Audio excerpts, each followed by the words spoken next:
Hello, everyone, and welcome back to the Aspiring Adult Podcast. My name's Alexandra, and I'm your host. Today, I have with me my friend Emily. Um, I met Emily through another character that you guys have already met, Jasmine. Um, but yeah, so Emily, do you want to introduce yourself? My name is Emily Garcia-Espino, and I live in Austin currently. And I went to UT Austin and graduated last May, and I just started my big girl job like 1 week later. So, my first question for you is you're doing like politics and you want to go to law school. So, when did you know what you wanted to study and like that you knew that you wanted to get into this field? Do you still think that that's the reason why, or did it change?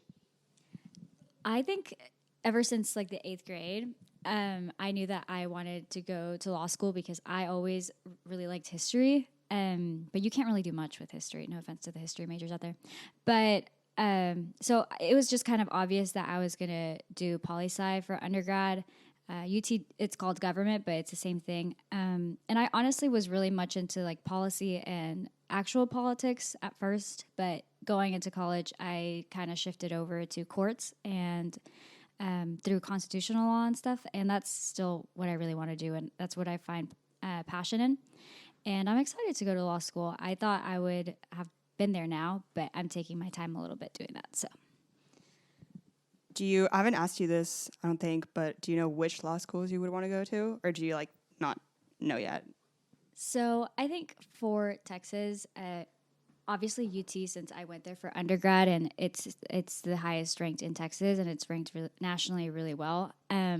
And also in Texas, Texas A&M, I've been convinced has also a really great program, and they're on the rise. So I think those are the two main ones that I'm looking at in Texas. And out of state, I think it's just going to depend on how my scores come back.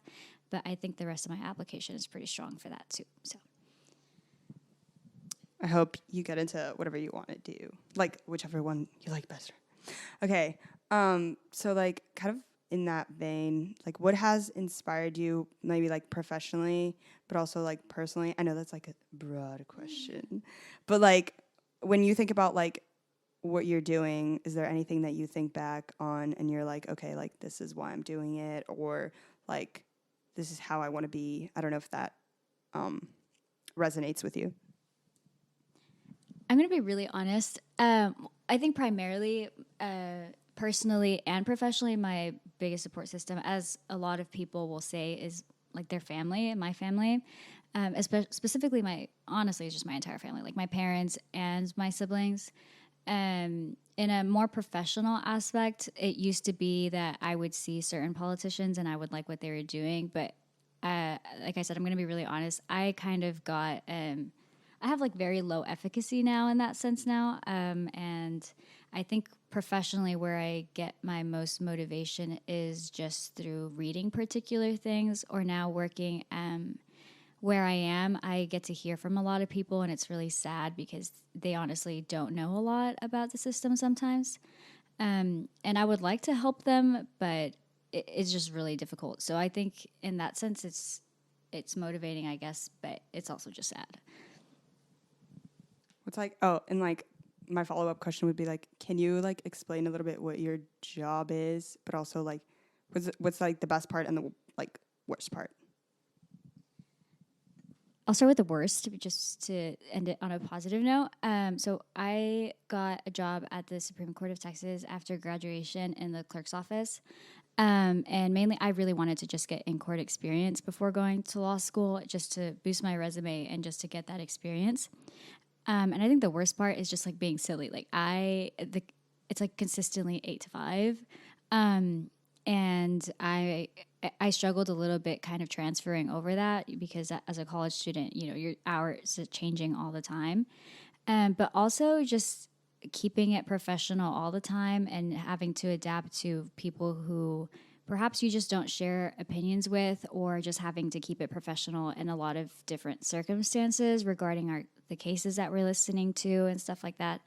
I get a lot of calls sometimes when we have controversial cases, and I obviously can't say anything in my duty, as my duty as a deputy clerk. But that's just holding your tongue can be difficult. But it's not anything that's foreign to me anyway. What I like about it, I almost forgot. I get to see so many different like interesting cases, and it's really nerdy, you know. But like it's just so many different cases that I get to kind of learn about and see, and I get a lot of insider information on how the court works, how appellate justices or judges kind of make decisions. And that's, I think, hard to come by whenever you just have an undergraduate degree. There's a lot of law clerk positions, but those are already people who are in law school or have graduated. So I get to learn a lot from where I'm sitting, and I'm really grateful for that.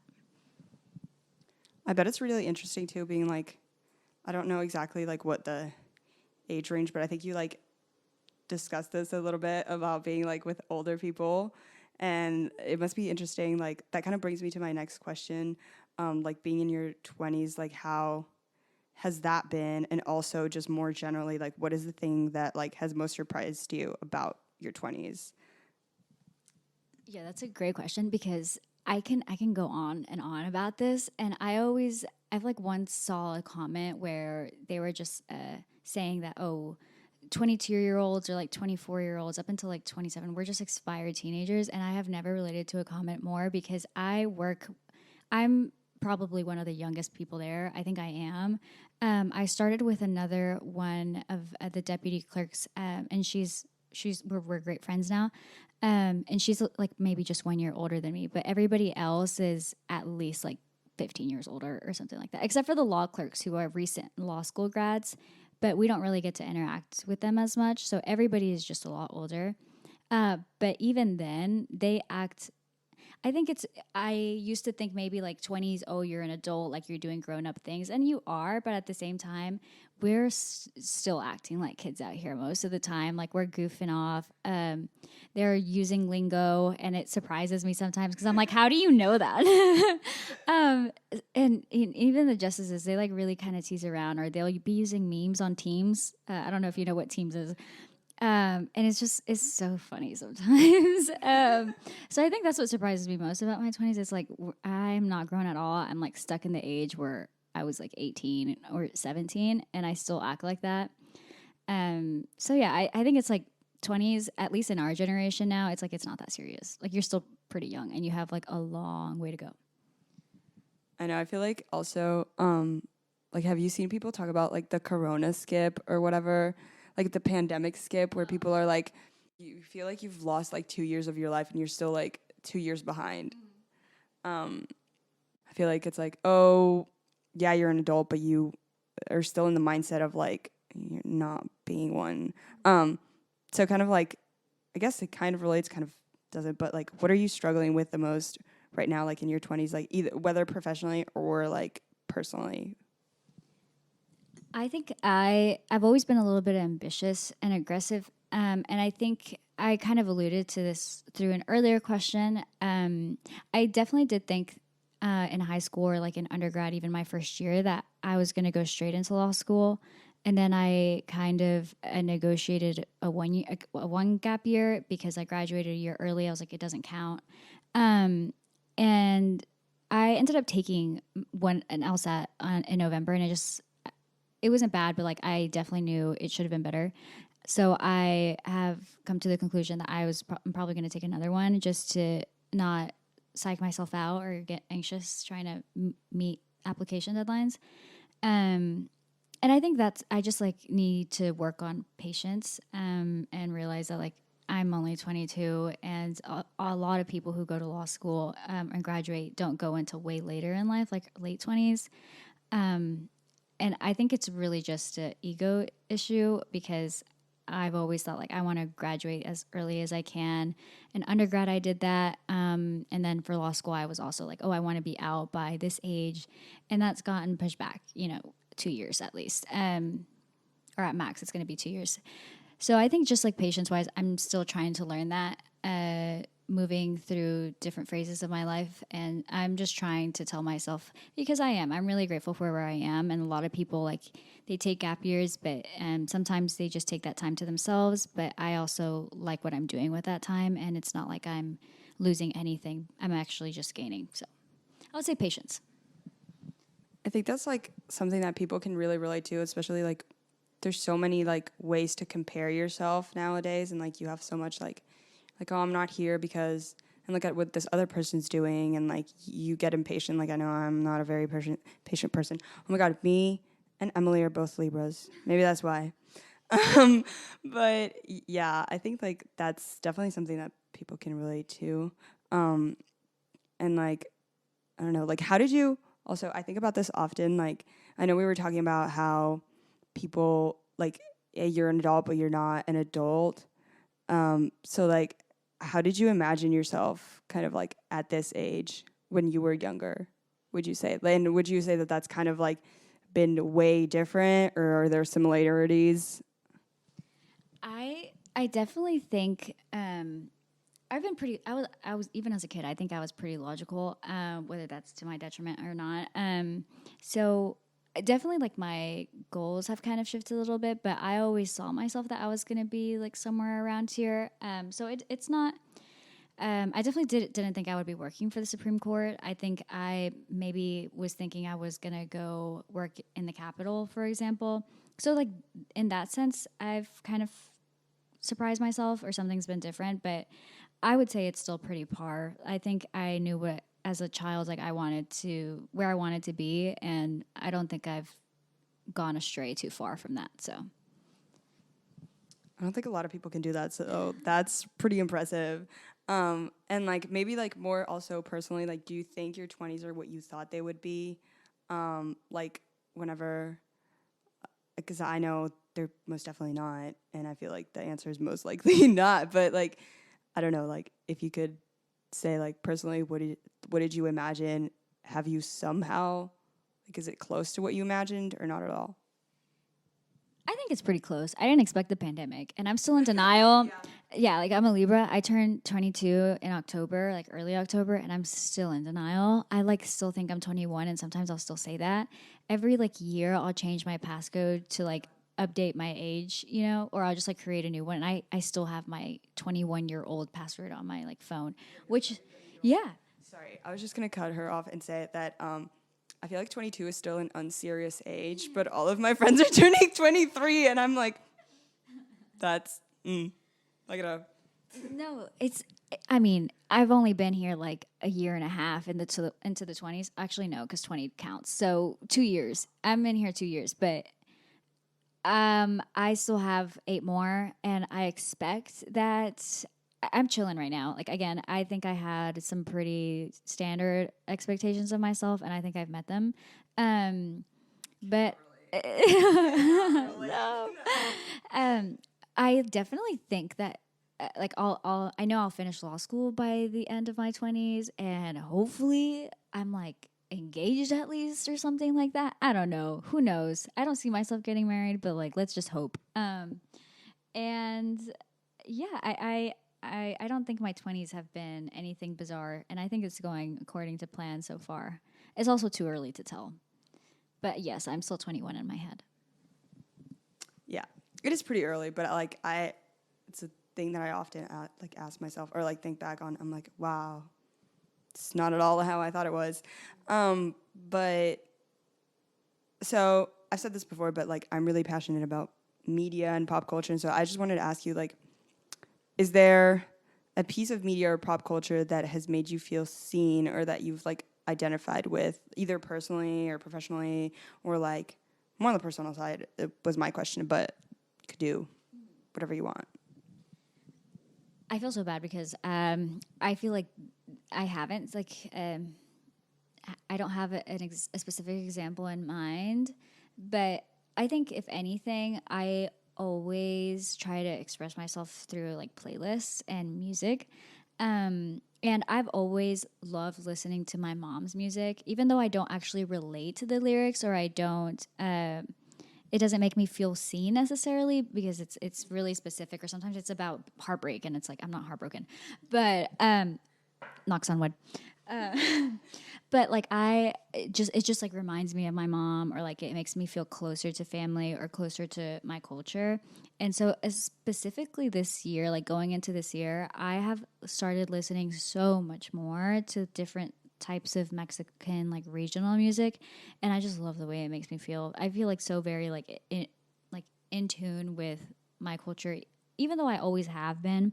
But I used to definitely listen to a lot more genres of music, and that's like this year I've just been very zoned in Mexican music, my dad's music, my mom's music, stuff like that. I'm planning a concert for one of the artists that my mom listened to growing up. Like it's then there's also, I don't know if you've heard the Besame Mucho concert that's gonna come to Austin, and it's like girl, you got to look it up. It's like it's beats out any ACL lineup that you've ever seen in your entire life. It's like so many bandas, like and then just like singers from the 90s, 80s, and it's supposed to be insane. And my brother got tickets. I don't know if I'm gonna go yet, but it's just like that's what I've been listening to, and I think that's what helps me go through my day and makes me feel good. So Would you give us a recommendation? that you just got to go look at my playlist. It's Emily XGE on Spotify, and they're all on public. And I have like a corridos playlist. I have my mom's playlist, my dad's playlist. My mom's, it's very much like Los Bukis, Los Temerarios, which Los Temerarios are going on their last like concerts around, and that's what I'm gonna go try and see in October. But she listens to a lot of them, and then my dad is like he just likes Joan Sebastian, so I've been listening to a lot of that and different types of like little corridos. And I also have like another playlist, which is like supposed to be kind of like odes, but cartel kind of surrounded odes, even though I don't relate to that whatsoever. But it's just like a part of the storytelling and culture, you know. So I have a whole lot of playlists, but there's too many artists to name. But if you want to check it out, you can go check out my Spotify profile. Y'all heard it here first. Okay, so one of my last questions is, like, what are you looking forward to, like, either, like, long-term or short-term, like, about your career?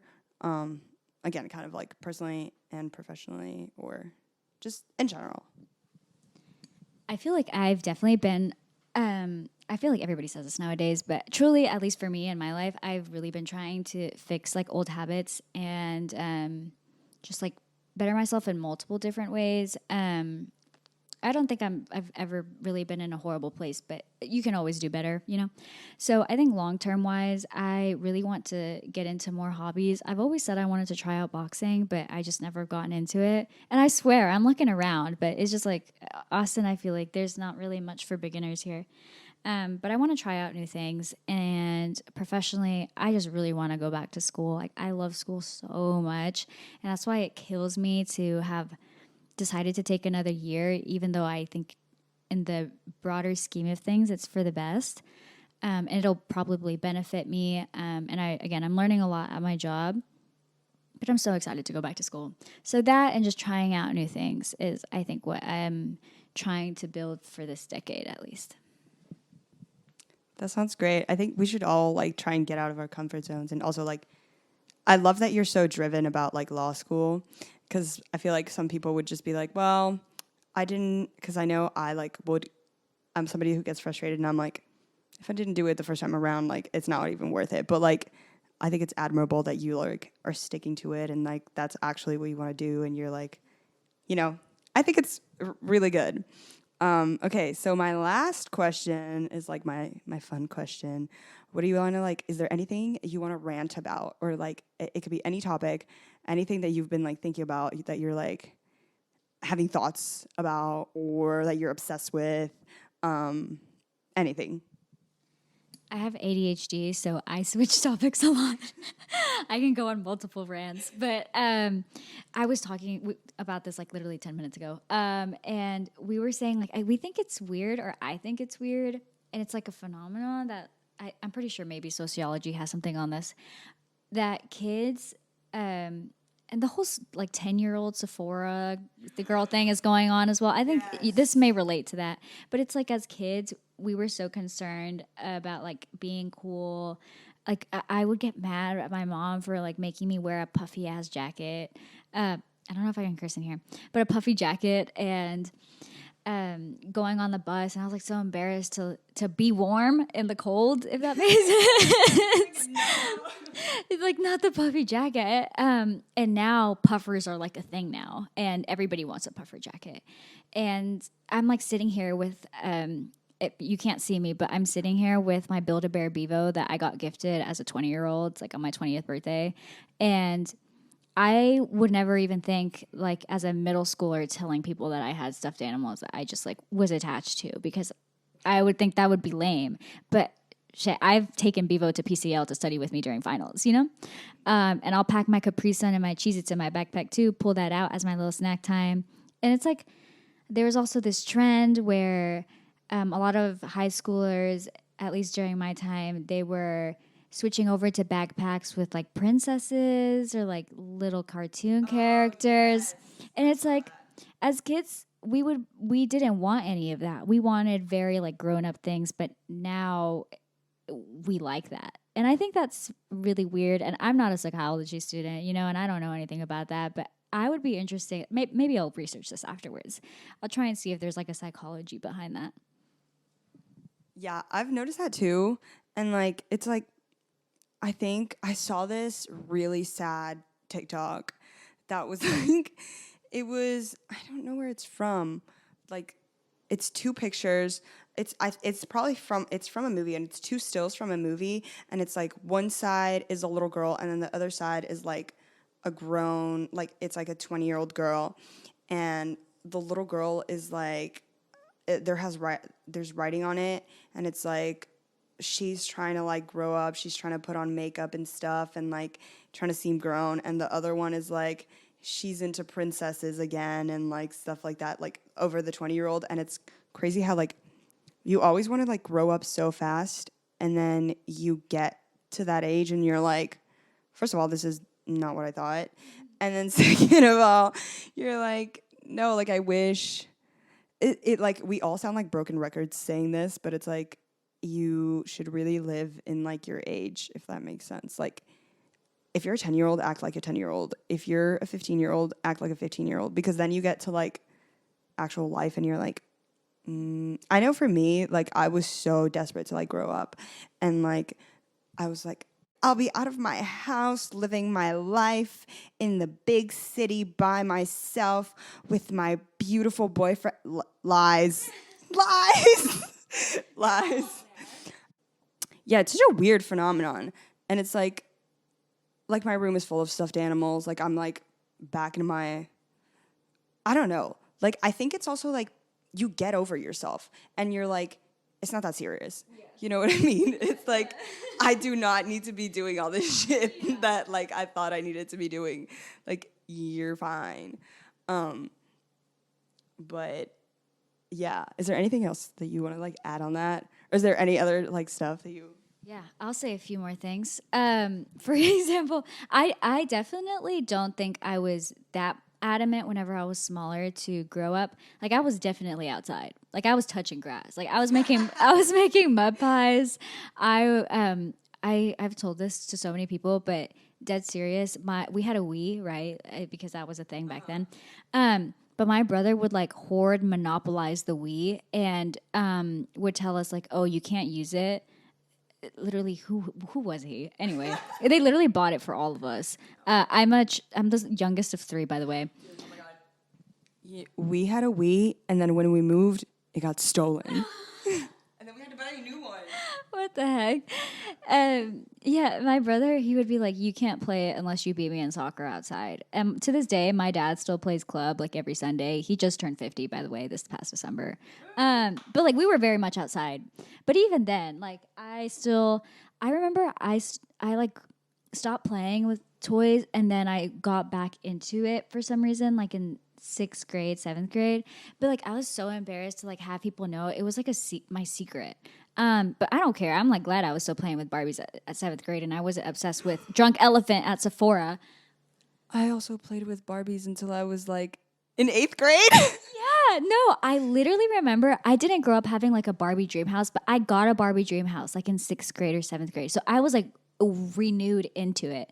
And then I stopped, I think like by the end of 8th grade. My thing is that I would like setting up, but then I would not play anymore, but I would like setting up.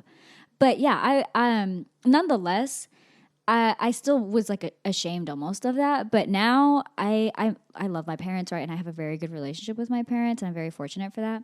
But I don't care. Like I go home and I'll like sleep with my parents like in their room, just because I'm homesick, and then like I don't care. I have no shame. I'll tell people I have a really good relationship with them, but I act like a child every time I'm home.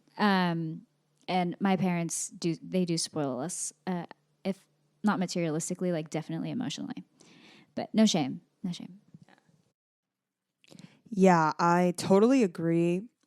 Having a good relationship with your parents is like so important, but that looks different to everyone. Um, like, I definitely don't think that that means that they're gonna be your best friend and whatever, because they're still your parent. Like, it doesn't matter how old you are. Um, but I think that the older you get, the more understanding there is on both parts, and I think that that's what leads to a better relationship. Um, I know that for me, like it's definitely gotten much better with age. And like you said, like I'm so grateful for that. And obviously, like we still get on each other's nerves. And I think that that's partly due to the fact that like I'm reaching a point where I really want to not detach myself, but like grow up outside of like my house. But anyways, that's another point.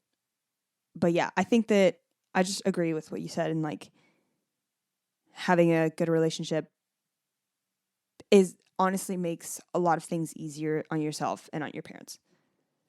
Any other last words? I don't know if that was like a weird wrap up of me, but do you have anything else that you want to say? Like any. I have one last thought. Like just on the idea of parents. I think I was pretty solid growing up. Like I cried. I got one color change and I cried. That's a different story as well.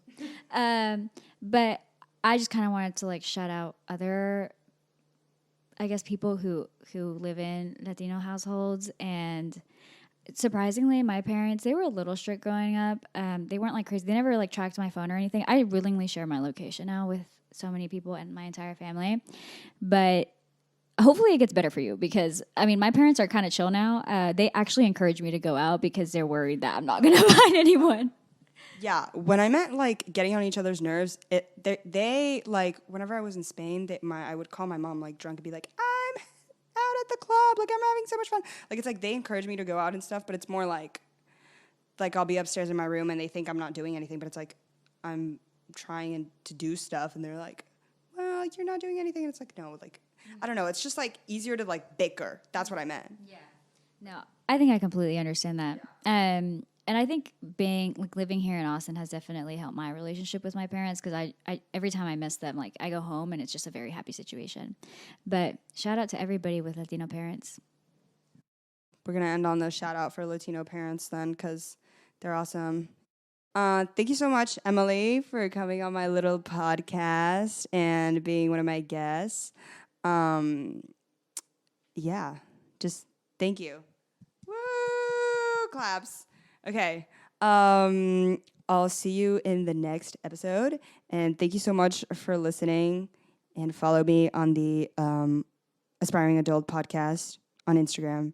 And yeah,